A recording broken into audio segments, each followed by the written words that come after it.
గోమాత గురించి తెలుసుకుంటున్నారు. ఇదే క్రమంలో మన దేశంలో కానీ ఇతర దేశాల్లో కానీ గోవుకు సంబంధించి కొన్ని కార్యక్రమాలు, గో సీమంతం అని చెప్పి ఇట్లాంటి కొన్ని కార్యక్రమాలు చేస్తున్నారు. అంతా బాగానే ఉంది, కానీ వ్యవసాయానికి ఆధారమైన ఎద్దు గురించి మాత్రం ప్రత్యేకంగా ఎక్కడ తెలుసుకోవాలనే ఆరాటం కానీ కోరిక కానీ ఎవరికి లభించడం లేదు. ఈ క్రమంలో గోసేవ వాళ్ళ వ్యవస్థాపకులు విష్ణు గారిని అడిగి గోవుకి ఎద్దుకి ప్రాముఖ్యత ఏమిటి, గోవు కన్నా ఎద్దుకి ఎంత ప్రాముఖ్యత ఉంది, అసలు ఎద్దు గురించి ప్రాముఖ్యత ఎంతవరకు అనేది మనం విష్ణు గారిని అడిగి తెలుసుకున్నాం. నమస్కారం అండి. నమస్తే అండి. నమస్తే.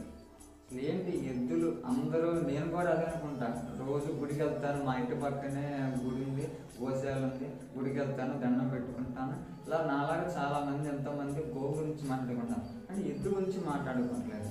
అసలు ఎందుకు వచ్చింది ఈ సమస్య, అసలు ఎక్కడ ఉత్పన్నమైంది, అసలు ఎద్దు గురించి ఏంటి, వాటి విశేషాలు ఏంటి మాట్లాడుతుంది. మామూలుగా మన మనుషులు అన్ని చూస్తూ ఉంటాం, అమ్మ మీద చాలా వరకు చాలా పోస్టులు చూస్తూ ఉంటాం, అమ్మ యొక్క గొప్పతనాన్ని గురించి చెప్తూ ఉంటాం. కానీ ఈ చెప్పిన వాళ్ళందరూ కూడా స్త్రీతనాన్ని పొగుడుకోవట్లేదు. ఇక్కడ దీని వెనకాల ఉన్నటువంటి వ్యక్తి ఎవరు అంటే పురుషుడు. ఎంతో మంది పురుషులు స్త్రీ జాతి యొక్క గొప్పతనాన్ని చాలా గొప్పగా చెప్పడం జరిగింది, ఇందులో ఉన్నటువంటి మాధుర్యాన్ని చూడటం జరిగింది. ఎందుకంటే గోవు అనేటువంటి జంతువు ఏదైతే ఉందో, గోవు గోపిక, అంటే గోపికలందరూ కలిసి ఏం చేశారంటే ఆవు నుంచి వచ్చేటువంటి పాల పదార్థాలని చక్కగా వెన్న రూపంలో పెడితే కృష్ణుడు వచ్చి దొంగలించాడు, దాన్ని నవనీత చోరుడు అయ్యాడు. వెన్న మీద ప్రత్యేకమైనటువంటి ఎన్నో చాలా నాటక విన్యాసాలని కృష్ణుడు ప్రదర్శించడం జరిగింది. సో వెన్న యొక్క మా గొప్పతనాన్ని గురించి కూడా చెప్పడం జరిగింది. వెన్న తిన్న శ్రీకృష్ణుడే కంసుడిని చంపాడు, సమయస్ఫూర్తితో ప్రదర్శించాడని చెప్పేసి తెలుస్తాం. అక్కడ గోవు గోపిక, దాని తర్వాత గోవుల్ని కాల్చినటువంటి శ్రీకృష్ణుడు గోపాలుడు. అట్లాగే బలరాముడు ఉన్నాడు. ఆయన సంగతి చాలా వరకు కూడా అవగాహనలో ఇప్పుడు ప్రజలకు ఉండట్లేదు. బలరాముడికి ఉన్నటువంటి ఆయుధం ఏంటంటే నాగలి. బలరాముడు పంటల మీద ఎక్కువ దృష్టి సారించాడు, వ్యవసాయం చేసి దానిలో ఉండేటువంటి రిజల్ట్స్ ని చూపించడం జరిగింది. ఆయనేమో పంటకి, ఈయనేమో పాడికి. స్త్రీ యొక్క శరీర తత్వం కానీ, స్త్రీ యొక్క లక్షణాలు కానీ మీరు చూస్తే, స్త్రీ ఎక్కువ కూడా సుకుమారంగా ఉంటుంది, సౌందర్యవతి అయి ఉంటుంది. ఆ యొక్క లక్షణాలను ఉనికిపుచ్చుకుంది ఎక్కడి నుంచి అంటే గోవు నుంచి. గోవు కూడా చూడండి చాలా సౌమ్యంగా ఉంటుంది, చాలా ఇదిగా ఉంటుంది.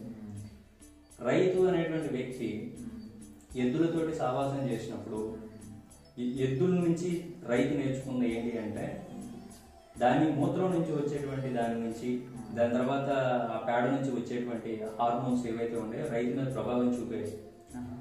రైతు కష్టపడేవాడు. ఎద్దును కూడా మీరు చూడండి, ఒక ఎద్దు ఏం చేయగలదు అంటే, దానికన్నా ఒక 10 రెట్ల బరువును మీరు ఒక బండిగా నిర్మించి పెట్టారనుకోండి, బరువుని అవలేరగా లాగుతుంది. మీరు గమనించారు ఎప్పుడైనా? ఎద్దు తన బరువు కాదు, తనకన్నా 10 రెట్ల బరువుని అవలేరగా లాగలదు.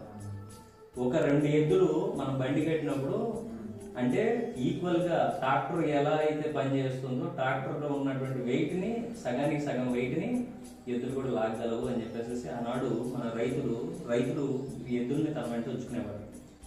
ఇక్కడ 6 నెలలు సావాసం చేస్తే వాళ్ళు వీళ్ళవుతారు, వీళ్ళు వాళ్ళు అవుతారు అని చెప్పేసి అంటూ ఉంటారు కదా.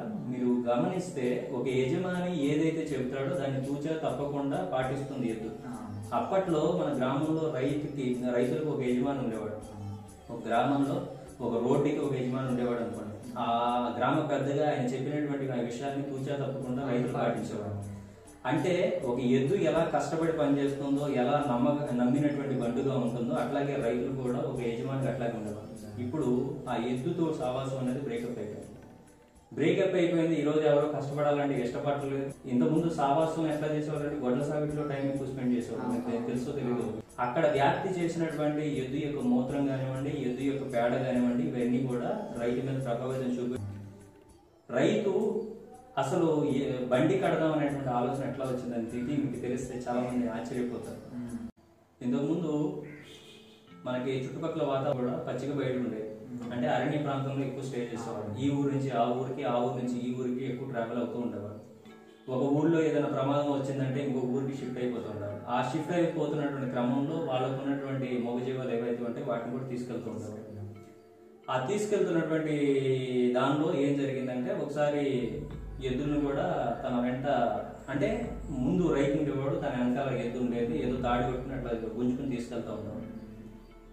అరణ్య ప్రాంతంలో ప్రయాణించినటువంటి క్రమంలో ఏం జరిగిందంటే ఎద్దు కానీ మూగజీవాల్లో ఆవులు కానీ కొంత దూరం వెళ్ళిన తర్వాత దానికి ఏదో ఒక స్మెల్ అనేది ఏదో వచ్చేదన్నమాట.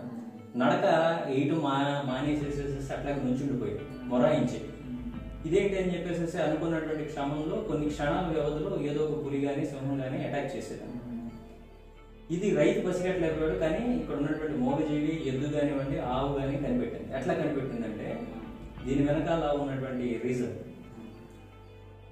ఒకవేళ పులి 7 కిలోమీటర్లు 10 కిలోమీటర్ల దూరంలో ఉన్నా అది మామూలు యొక్క ధర్మం ఏంటంటే చంపి తినడం. అది చంపి తిన్న తర్వాత దాని పళ్ళల్లో ఆ మాంసం అనేది పేరుకుపోతుంది. అది చాలా దుర్వాసనని రిలీజ్ చేస్తూ ఉంటుంది అనమాట. ఆ వాసనని పసిగట్టేటువంటి గుణం ఈ గోవుకి ఇచ్చారు. ఈ గోవు ఏం చేసేదంటే దాన్ని వెంటనే కనిపెట్టేసేసేసి ఇక్కడ నుంచి మనకి అటాక్ ఏదో ప్రమాదం నుంచి వస్తుందని చెప్పేసి కదిలేదు కాదు. అట్లాగే నుంచి వెళ్తూ ఉంటుంటే బండి మొరాయించింది అనేది అరణ్య మార్గంలో జరిగింది అంటే ఖచ్చితంగా కూడా అక్కడ ఏదో ఒక క్రూర మృగం అనేది ప్రమాదాన్ని సృష్టిస్తుంది అనేది మనకు ఉంది అనమాట. అప్పుడు దీని నుంచి రైతు ఏం చేశాడంటే ఓహో ఇది మనకు ఉపయోగపడేది కావాలని చెప్పేసి దీన్ని బండి కట్టడం, దీని మీద ఆ సామాన్ గీమాన్ అంతా కూడా ఇప్పుడు మళ్ళీ బండి మీద తెచ్చుకోవడం, అంటే చక్రాన్ని కనిపెట్టి దీని నుంచి మనం ఉంది, దీని నుంచి మనకు ప్రయోజనం ఉందని చెప్పేసి రైతు తెలుసుకున్నాడు.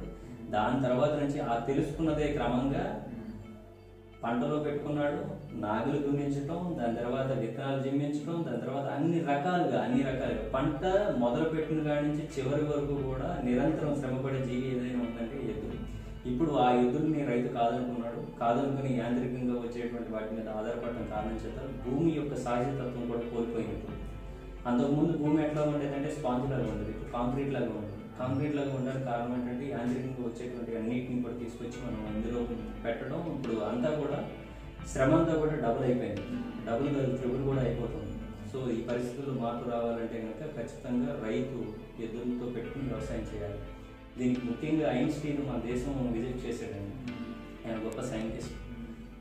భారతదేశం యొక్క సంపద ఏంటంటే గో సంపదలో ముఖ్యంగా దీని రైతులు ఎద్దులతో వ్యవసాయం చేయటం, ఏనాడైతే ఆపు చేస్తారో బానిసత్వంలో బతకాల్సినటువంటి పరిస్థితి ఈ భారతదేశానికి వచ్చింది అని చెప్పేసి ఆయన ముందుగానే ఒక స్టేట్మెంట్ ఇవ్వడం జరిగింది. అప్పటిగా ఆయన ముందు చూపు ఎప్పుడైతే రైతులు ఈ గో సంపదని ఎద్దుల్ని కాదనుకుని పక్కన పెడతారో భారతదేశం తీవ్రంగా నష్టపోతుందని చెప్పేసి చెప్పడం జరిగింది. ఎప్పుడైతే మొదలు పెట్టారు తిరోగమనం అంటే భారతదేశం. అవును, ఖచ్చితంగా. సో కొంతమంది మనకి ఈ బ్రిటిష్ వాళ్ళు మన భారతదేశంలో వచ్చినప్పుడు విజిట్ చేసినప్పుడు ఏం జరిగిందంటే మనం ముఖ్యంగా భారతదేశంలో ఉండేటువంటి ప్రజలు శక్తి సామర్థ్యాలు ఒక ఎత్తు, ముందు యుద్ధం చేయడానికి పూనుకోరు, వీలైనంత వరకు మాటలతో మాట్లాడుకుని చక్కగా, ఎందుకంటే మన వాళ్ళందరూ కూడా సెంటిమెంటెడ్గా ఉంటారు, ముఖ్యంగా అన్ని ఎమోషన్స్ తోటి కలుపుకుని ఉంటారు. భారతదేశంతో యుద్ధం చేయాలంటే ఎన్నో ఏళ్ళు మనం కష్టపడాలి. అట్లా కాకుండా అక్కడ ఉండేటువంటి కొంతమంది వ్యక్తుల్ని మనం లోపరుచుకుని వాళ్ళ ద్వారా మనం స్టేట్మెంట్ ఇప్పించాలి. అక్కడ ఉండేటువంటి సంస్కృతిని దెబ్బతీస్తే ఆటోమేటిక్గా వాళ్ళు మన బానిసలుగా మారుతారనేది. అది కూడా కొన్నాళ్ళు వాళ్ళు చాలా పోరాటాలు చేసిన తర్వాత ఒక కంక్లూజన్కి వచ్చారు. ఆ కంక్లూజన్లో భాగంగా ఏంటంటే వాళ్ళు ఒక బిల్ కూడా వాళ్ళు పాస్ చేసుకోవడం జరిగింది. అక్కడ ఉండేటువంటి సంస్కృతిని దెబ్బతీయాలి. ఫస్ట్ ముఖ్యంగా గో సంపదని నాశనం చేయాలని చెప్పేసి ఒక ప్లాన్ వేశారండి. ఒక ప్లాన్ వేసినప్పుడు గో సంపదని చంపడం మొదలు పెడుతుంటే అప్పుడు ఉండేటువంటి జనాభా 40%, మామూలుగా అందులో 60% గో సంపద అనేది ఉండేది. ఆ గో సంపదలో ఫస్ట్ ఏం చేశారంటే వీళ్ళంతా కలిసి ఆవుల్ని చంపడం మొదలు పెట్టారు. అయితే కొన్ని ఏళ్ళు కష్టపడ్డారు, అయినా సరే సంతతిలో తగ్గడంలో ఎలాంటి మార్పు చోటు చేసుకోకపోతే కొంచెం మాత్రమే తగ్గినట్టు ఉంది, అంత బెటర్ రిజల్ట్ రాలేదని చెప్పేసి వాళ్ళు భావించినప్పుడు ఏం జరిగిందంటే వాళ్ళు ఇంకొక ఆలోచన మళ్ళీ చేశారు. అదే ఎద్దును చంపామనుకో ఒకవేళ సంతానోత్పత్తి కావడానికి అవకాశం ఉండదు. సో సో ఎద్దును చంపడం మొదలు పెడితే సృష్టి కార్యం చేసేటువంటి వాటిని మనం నాశనం చేస్తే ఆటోమేటిక్గా ఈటి సంతతి కూడా నిర్వీర్యం అయిపోతుందని చెప్పేసి భావించి ఏం చేశారంటే, మీరు ఎవరైతే ఉన్నారో భారతదేశంలో ఉన్నటువంటి ప్రజలందరూ కూడా మీ సెక్స్ సామర్థ్యాలు పెరగాలి, లేదంటే కనుక మీరు కుటుంబంలో ఇంకా బాగా బెటర్ సెక్స్ చేయాలంటే కనుక ఎద్దుల్ని తినండి, ఎద్దుల మాంసం తింటే మీకు బాగా ఉపయోగపడుతుంది, మీ శరీర సౌష్ఠవం పెరుగుతుంది. ఇలాంటి మార్పులు చేసి వాళ్ళు ఒక దాన్ని డిస్ట్రిబ్యూట్ చేయడం కారణం చేత ఏం జరిగిందంటే, ఇక ఉన్నవాళ్ళు ఎవరైతే ఉన్నారో అక్కడ అప్పుడు ఆ కుట్రలో పూనారో వాళ్ళందరూ కూడా ఎద్దులు నిర్వీర్యం చేశారు. నిర్వీర్యం చేసిన తర్వాత వ్యవసాయంలో కనెక్షన్ అనేది పోయింది. అప్పట్లో ఉన్నటువంటి ప్రజలకు బానిసత్వంలోకి రావడం జరిగింది. యంత్రాలు వచ్చేసాయి. దాని తర్వాత చాలా మార్పులు చోటు చేసుకున్నాయి. దాని తర్వాత గో సంపదలో నిర్వీర్యంలో భాగంగా కాఫీ, టీలు అనేది కూడా మన దేశానికి అంటగట్టేసి వెళ్ళిపోయారు. దాని తర్వాత ఈ పాలతో మీరు టీలు పెట్టుకుంటే ఉపయోగాలు ఉండవు. అక్కడ మేము ఒక జంతువును సృష్టించాం, అది జెర్సీ హెచ్ఎఫ్, ఇవన్నీ కూడా పాలు ఎక్కువ ఇస్తాయి అని చెప్పేసి వీటిని మనకి తీసుకొచ్చి అంటగట్టడం జరిగింది. ముఖ్యంగా ఏంటంటే అండి, మనకున్నటువంటి గుణం, మనం ఏదైనా సరే ఇష్టపూర్వకంగా ఎత్తుక్కుని వెళ్ళి తినడం అలవాటు. ఇక్కడ కాకపోతే అక్కడ నచ్చినట్టుగా తినడం. ఇదే లక్షణం మన మూగజీవాలు గోవులకు ఉంది. ఇంతకుముందు గోపాలకులు, రైతులు ఏం చేసేవాళ్ళంటే ఎక్కువ వ్యవసాయ క్షేత్రంలో గోవులను తీసుకెళ్లి ఇడిచిపెడితే నచ్చినటువంటి ఆహారం తినేవి, నచ్చినటువంటి విధానంలో బతికేవి. అదే విధానం మన ప్రజలు కూడా చేసి చూపించేవాళ్ళు. సో ఎప్పుడైతే నచ్చినటువంటి, ఇప్పుడు నచ్చింది ఏరుకుని తినడం, ఔషధ గుణాలు కలిగినటువంటి ఆహారాన్ని స్వీకరించడం, ఈ కారణం చేత ఔషధ గుణాలు ఉన్నటువంటి పాలన ఇచ్చేది. ఆ పాలనలో విశేషమైనటువంటి ఔషధ గుణాలు అనేవి ఉంటాయన్నమాట. సో గోమూత్రం, గోమయం ఇవన్నీ కూడా చాలా ఉపయోగకరమైనవి. అందుకని రైతులు ఆ కాలంలో వ్యవసాయం చేయాలి అంటే ఒక స్పిరిట్తో పనిచేసే వాళ్ళు, ఉత్సాహంతో పనిచేసే వాళ్ళు. ఈ తీదిలో పెడితే ఇలాంటి రిజల్ట్స్ వస్తుంది, ఈ వారంలో చేస్తే ఇలాంటి రిజల్ట్స్ వస్తాయి, అన్ని కూడా చెట్ల కింద జనరల్గా మాట్లాడేసుకుని ఇది మైండ్లో ఫీడ్ చేసేసుకున్నారు. దీనికంటూ కొన్ని శాస్త్రాలను ఏమీ నిర్మించలేదండి. ఈ సమయాల్లో చూస్తే ఇదేంటంటే మనకి నిత్య జీవితంలో ఒక భగవద్గీతలాగా అనేది రైతు భావించేవాడు. అవి వేళ్ల మీద లెక్క పెట్టి చెప్పేసేవాడు. ఈ సమయంలో ఇలా చేస్తే ఇలాంటి రిజల్ట్ ఉంటుంది, ప్రకృతితో మమేకం అవుతున్నాడు కాబట్టి సాధ్యమవుతుంది కాబట్టి అలా చేశారు కాబట్టి ఇవన్నీ కూడా సాధ్యమవుతుంది. సో ఈ విత్తనం వేస్తే ఇలాంటి రిజల్ట్ ఉంటుంది, ఈ రీతిలో చేస్తే ఇలాంటి ఫలితాలు ఉంటాయి, ఈ రోజు చేస్తే ఇలాంటివి ఉంటాయి అని చెప్పేసి ఆల్రెడీ డిక్లేర్ చేయడం జరిగింది. ముఖ్యంగా మన దేశీయ విత్తనాన్ని కాపాడుకోవాలి, దేశీయ ఆవును కాపాడుకోవాలి, అలాగే ఎద్దును కూడా కాపాడుకోవాల్సినటువంటి అవసరం ఉంది. మరి గోసేవ వల్ల అని చెప్పి మరి గోవుని మీరు హైలైట్ చేశారు, మరి ఎద్దుని ఎందుకు హైలైట్ చేయలేదు? మీరు లోగో చూడండి ఒకసారి, గోసేవ వాళ్ళ లోగో గమనిస్తే అలా ఏం లేదండి. ముఖ్యంగా మనం చెప్పేది ఏంటంటే ఆవును కాపాడుకోవడం అవసరం, ఎద్దుని కాపాడుకోవడం అంతకన్నా అవసరం. మీరు ఇక్కడ లోగోలో చూస్తే ఎద్దు లాగుతుంది చూడండి, ఇది ఎద్దండి. దీని ముక్కుకి తాడు ఉంది, ముక్కుకి తాడు ఉంటే అది ఎద్దు. కింద let's say cow for all అంటున్నాం. ఆవు ఫస్ట్ అమ్మకి ఇవ్వాల్సినటువంటి ప్రియారిటీని ఇస్తాం. అట్లాగే ఎద్దును కూడా మనం కాపాడుకోవాలని చెప్తున్నాం. Save female cow is more important, save male cow is much more important అంటున్నాం. అంటే ఎక్కడ తప్పు చేస్తాం మీరు చెప్పండి? తప్పు చేయలేదు, చూడగానే గవ్వికి రావాలనిపించింది. సరే, గోవుకి చాలా ప్రాధాన్యత ఇస్తున్నారు. ఈ గోవుకి సీమంతాలు చేయటం కానీ, గోవుకి రకరకాల కార్యక్రమాలు చేయడం చేస్తున్నారు. ఆ పరంపరలో భాగంగా అచ్చోసిన ఆంబోతు కూడా అచ్చోస్తారు, వదిలేస్తారు. మరి దానివల్ల మనకి ఏమైనా ప్రయోజనాలు ఉన్నాయా? చాలా మంచి ప్రశ్న అండి. దీనికి చాలా గొప్ప విషయాలు దాగున్నాయి. అచ్చోసిన ఆంబోతు అనేది ఒక చాలా ధర్మబద్ధమైనటువంటి కార్యక్రమం. ఆ రోజు మన పెద్దలు చాలా ఆలోచించి చేసేవాళ్ళు. నిజంగా వాళ్ళు ఆలోచించిన విధానాన్ని మనం ఖచ్చితంగా మెచ్చుకుని తీరాలి. ఎందుకంటే సేమ్ బ్లడ్ లైన్ అనేది రిపీట్ అవ్వకూడదు అనేటువంటి ఒక ఉద్దేశంతో ఈ కార్యక్రమాలు జరిపేవాళ్ళు. ఇంకొకటి ఏంటంటే ఈ సంతానం, ఈ ఆంబోతు నుంచి వచ్చేటువంటి సంతానం, ముఖ్యంగా మనం ఏం చెప్తామంటే మంచి వధువుకి వరుడు కావాలి, మంచి వరుడు కావాలి. మంచి వరుడు అంటే ఎట్లా వస్తాడండి? గుణం మంచిగా ఉండాలి, డబ్బు సంపాదించే వాళ్ళు కాదు. మనం వాడేటువంటి ప్రధానం ఏంటంటే దాని యొక్క గుణం, దాని యొక్క శరీర నిర్మాణం, దానికి ఉన్న లక్షణాల నుంచి సంతానం గొప్పది కనిపిస్తుంది. ఇప్పుడు ఆవు కొంచెం అటు ఇటుగా ఎట్లా ఉన్నా పర్లేదు, కానీ ఎద్దు మంచిదై ఉండాలి. ఎద్దు మంచిదై ఉంటే దాని నుంచి ఉత్తమ సంతానం అనేది కలుగుతుంది. అంటే మంచివాడు కావాలంటే వాడు డబ్బు సంపాదించేవాడు అని మనం అనుకున్నాం. డబ్బు సంపాదించేవాడు కదా, గుణం ఉన్నవాడు కావాలి. ఇక్కడ మళ్ళీ ఇంకొకటి ఏంటంటే అచ్చోసిన ఆంబోతు అనేటువంటి ఆ పేరుని మనం తప్పుగా వాడతాం. ఈ అచ్చోసిన ఆంబోతు మీద ఏం చేసేవాళ్ళంటే, అచ్చు అంటే ఏంటంటే అండి శంఖం చక్రం అనేది అటువైపు ఇటువైపు చేసేవాళ్ళు. అంటే ఇది ఈ ఊరికి చెందినటువంటి దీన్ని ఏమీ కూడా మనం అదిలించకూడదు, బెదిరించకూడదు. దీనికి నచ్చినటువంటి ఆహారం తినొచ్చు, నచ్చిన దాంతో కలవచ్చు. ఇక్కడ మళ్ళీ ఇంకొకటి ఏంటంటే అచ్చూసిన ఆంబోతు అనేటువంటి ఆ పేరుని మనం తప్పుగా వాడతాం. ఇక్కడ జంతువులు కేవలం సంతానోత్పత్తికి మాత్రమే కలుస్తాయి. ఆ విషయాన్ని మనం గుర్తుపెట్టు. ఇది మనుషులు దీనికి అతీతంగా ఉంటారు. దీన్ని దయచేసి ఎవరు కూడా తప్పుగా వాడొద్దండి. అది మంచి క్వాలిటీ బ్రీడ్ అనేది సేమ్ బ్లడ్ లైన్ కాకుండా దీని నుంచి వచ్చేటువంటి బెటర్ సంతానాన్ని ఇవ్వడం, ప్రొడ్యూస్ చేయడం అనేది ముఖ్య ఉద్దేశం. ఈ సంతానంలో వచ్చేటువంటి పాల ఉత్పత్తి అనేది గొప్పగా ఉండాలనేది ముఖ్య ఉద్దేశం. ఈ అచ్చోసిన ఆంబోతు నుండి చాలా ప్రేమగా ఉంటాయండి. రైతు దగ్గరికి ఎప్పుడు పడితే అప్పుడు ఎల్లో వీటికి కూడా కొంత స్పృహ ఉంటుంది. అంటే కొంతమంది బెంగపడతారు, అరే నేను ఈ ఎద్దుని వదిలిపెట్టేశాను, అచ్చుపోసి ఆ రోజు కార్యక్రమం జరిపేసేసి వదిలిపెట్టేశామని చెప్పేసి ఏదైనా ఒక సందర్భంలో ఈ యజమాని కనుక దీన్ని స్ఫురణకి తెచ్చుకుంటే మరుసటి రోజు కానీ ఆ మరుసటి రోజు కానీ అవసరమైతే అదే రోజు కానీ ఈ అచ్చూసిన ఆంబోతు వచ్చి రైతు ముందు ఉంచుంటుందండి.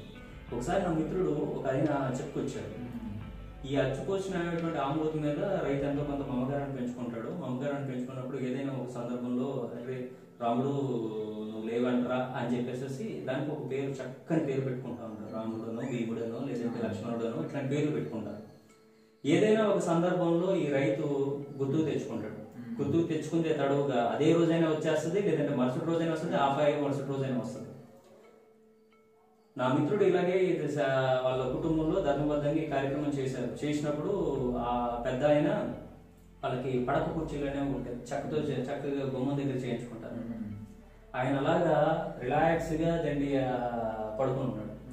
పడుకున్న తర్వాత ఎవరైతే ఈ రాముడు ఉన్నాడో ఈ రాముడు వచ్చి చక్కగా ఎదురుగుండా నుంచుని ఆ పడుకున్నటువంటి వ్యక్తి యొక్క ఆ ఒళ్ళో చక్కగా తల పెట్టి ప్రేమలో చూడటం మొదలుపెట్టింది. అప్పుడు రాముడు వచ్చేసామంటారా, నిన్నేరా నీ గురించి అనుకున్నాను అని చెప్పేసి అంటే ఒకరినొకరు ఓదార్చుకునేటువంటి ఆ ప్రేమ ఏదైతే ఉంటుందో నిజంగా కళ్ళు చెమర్చుతాయండి. ఆ ప్రేమలు వేరు, ఆ బంధాలు వేరు. ముఖ్యంగా వాత్సల్యం అనేది రైతు మూగజీవాల నుంచి నేర్చుకున్నాడు. అట్లాగే ఎద్దుల నుంచి కూడా ఎంతో గొప్ప ప్రేమ నేర్చుకున్నాడు. నిత్యం కూడా 24/7 పంటలో ఉంటుంది. ఆ పంటలో ఉండి పంటను చేతికి అందించేంత వరకు కూడా ఒక రొటీన్ లైఫ్ అలవాటు పడుతుంది. ఓహో ఈ డేట్ లో ఈ ఉంటాయి కావాలి, ఈ డేట్ లో ఈ పనులు ఉంటాయి కావాలి. ప్రతిదీ కూడా వ్యవసాయాన్ని ఎదురుగుండా ఉండి ఎదురు చూస్తుంది. అట్లాగా చూసిన తర్వాత కాసేపు ఒకరినొకరు ఓదార్చుకుని చక్కగా మంచి ప్రేమను పంచుకుంటారు. తర్వాత సరే నా బాధ్యత అయిపోయింది, నువ్వు ఏదో పిలిచావు, నేను వచ్చాను, నేను పలకరించాను, సరే నువ్వు ఎట్లాగో నన్ను బయట పూజలు చేసి వదిలిపెట్టేసావు కాబట్టి నా కార్యక్రమాన్ని మళ్ళీ నేను నెరవేర్చుకోవాలిగా, నా యొక్క ప్లాన్ ఇది కాదుగా అని చెప్పేసి కాసేపు గంట సేపు ఒక అరగంట సేపు ఉండి మంచిగా ఆప్యాయంగా రైతుని పలకరించి చక్కగా మళ్ళీ అక్కడి నుంచి వెళ్ళిపోతున్నాడు. ఇది ఎంత అసలు గొప్ప విషయాలు చూడండి. ఈ అచ్చుపోసినటువంటి ఆంబోతుల గురించి ఈ రోజు మనం తప్పుగా వాడేటువంటి ప్రయత్నం మాత్రం దయచేసి చేయకండి. అట్లాగే ఇంకొక అనుభవం ఏంటంటే కొన్ని ఎద్దులు ఉంటాయి, అవి కేవలం వ్యవసాయ పనులకే వాడుతూ ఉంటాం. సంతానోత్పత్తి మీద ఎక్కువ దృష్టి, ఎందుకంటే దాని శక్తి అంతా కూడా దాన్ని వీటి మీద ఖర్చు పెడితే మళ్ళీ వ్యవసాయ పనుల మీద దృష్టి కేంద్రీకరించు. అయితే కొన్ని ఎద్దులు మన సినిమాల్లో కొన్ని చూస్తూ ఉంటాం, విపరీతమైనటువంటి ప్రేమ యజమాని పట్ల కలిగి ఉంది. ఒకసారి ఏంటంటే ఇది నేను కోడిదూడల్ని గిత్తదూడల్ని ఉచితంగా ఇచ్చేటువంటి కార్యక్రమంలో భాగంగా రైతులతో మాట్లాడటం జరుగుతూ ఉంది. ఒక రైతు వారి యొక్క అనుభవం చెప్పండి అని చెప్పినప్పుడు ఆ రైతు ఇలా చెప్పుకొచ్చాడు. ఆ రైతు మామూలుగా రోజు రెగ్యులర్గా ఒకవేళ పెళ్ళంతో గొడవ పడ్డా కానీ అది పట్టించుకోడు, కానీ మూగజీవాలకి పెట్టేటువంటి ఆహారంలో ఎటువంటి లోటు అనేది చేయకుండా చేస్తాడు. ఒకవేళ వాతావరణం అనుకూలించక గడ్డి పెట్టలేనటువంటి పరిస్థితి వస్తే ఇంట్లో వంట వండవద్దు అని చెప్పేటువంటి రైతులు ఇంతకుముందు చాలా మంది ఉండేవారు. వాళ్ళ కుటుంబంలో జరిగినటువంటి ఇన్సిడెంట్, మామూలుగా డైలీ వర్క్ యాక్టివిటీస్ లో భాగంగానే వెళ్ళాడు. వెళ్ళిన తర్వాత ఏవో కొమ్మలో చెట్లు ఏవో నరకడం మొదలు పెడుతున్నప్పుడు ఆయనకి సడన్ గా గుండె నొప్పి వచ్చింది. సడన్ గా వచ్చేసేసి పడిపోయాడు. పడిపోయిన తర్వాత ఆ ఎద్దులు విలవిల్లాడిపోయిన తర్వాత ఆ ప్రాణం పోయేంత వరకు కూడా అక్కడే ఉన్నాయి, అదిలిస్తాను. దాని తర్వాత ఇక ప్రాణం పోయింది, సాయంత్రం అవుతుంది. సాయంత్రం అయినటువంటి సమయంలో ఇంకా వెంటనే అవి తిరుగుముఖం పట్టి ఇంటి దగ్గరికి వచ్చేసేసేసి బాగా పరిగెత్తుకుంటూ వచ్చిన తర్వాత మొర ఇలా పెట్టి ఆడిస్తూ ఉంటాయి ఏదైనా ఉంటే కనుక. వెంటనే ఎడ్ల బండి మీద ఒక 2-3 వ్యక్తులు ఎక్కగానే ఇంకా మళ్ళీ పొలం వైపు పరుగులు మొదలుపెట్టారు. అంటే ఆ వ్యక్తి ప్రమాదంలో ఉన్నాడు, మీరు కనిపెట్టండి అని చెప్పేసి మాకన్నా మీ సహాయం కావాలి అని చెప్పేసి ఈ వ్యక్తులు సమయస్ఫూర్తితో వ్యవహరించి అక్కడికి తీసుకెళ్ళగానే ఆ వ్యక్తి యొక్క ప్రాణం పోయిందని. ఇక్కడ అల్టిమేట్గా ఏంటంటే మూగ జీవాలు అనేవి మనం పంచే ప్రేమకి 100 రెట్లు మనకి ఇవ్వడానికి సిద్ధపడుతూ ఉంటాయి. అలాంటి మూగ జీవాలని దయచేసి ఎవరు కూడా చంపొద్దండి, దయచేసి చంపొద్దు. వాటి పట్ల విశ్వాసంతో మనం ఉండాల్సినటువంటి అవసరం ఉంది. డబ్బులు ఇస్తున్నారు కదా అని చెప్పేసి మనం ఈ రకంగా చేయడం ఏమాత్రం కూడా. ఇక్కడ డబ్బు అనేది ఈరోజు వస్తుంది పోతుంది, కానీ మనం ఎంత ధర్మబద్ధంగా ఆ డబ్బును సంపాదిస్తున్నాం అనేది కూడా చాలా ఈ విషయాన్ని దృష్టిలో పెట్టుకోవాలి. కనీసం ఈ సందేశం ప్రజలందరికీ కూడా అందితే సో మూగ జీవాలను చంపేటువంటి ప్రయత్నం నుంచి మీరు విరమించుకుంటారని చెప్పేసి ఆశిస్తాం జరుగుతుంది. ధన్యవాదాలు. దైవాన్ని ప్రేమిద్దాం, దైవాన్ని స్మరిద్దాం, గోవుని ఆదరిద్దాం, గోసేవ వాళ్ళతో నడుద్దాం. Love the country, remember God, protect the Indian cow and walk with గోసేవ వాళ్ళు. ఆగి ఉన్నంత వరకు ఆవు అన్నదాత సంక్షేమం కోసం till my last week for holy cow and farmer welfare. ధన్యవాదాలు.